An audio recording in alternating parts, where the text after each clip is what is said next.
চলমান তাপপ্রবাহে পাহাড়ে অতিষ্ঠ জনজীবন এ বিষয়ে জানাতে খাগড়াছড়ি থেকে যোগ দিচ্ছেন সহকর্মী নুরুসফা মানিক।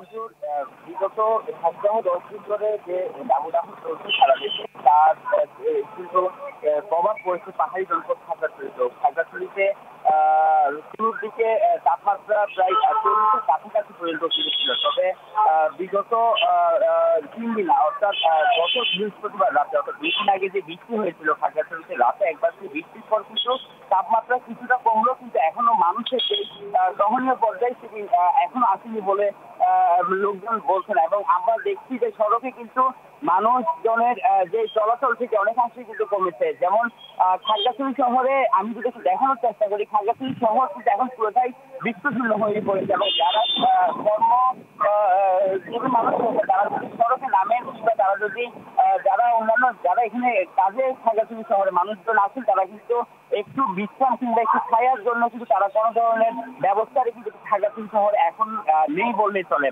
আর এই যে দাবদাহ, সেই দাবদাহ কিন্তু বিশেষ করে শুধু কর্মজীবী মানুষরাই নয়, বয়স্কদের পাশাপাশি শিশুদেরও কিন্তু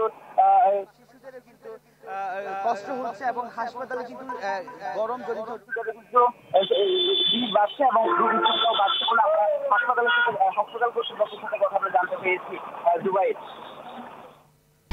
1, 2, 3 ঢাকায় জমি জিতে নি 100% ক্যাশব্যাক সহ 20 কোটি টাকার পুরস্কার।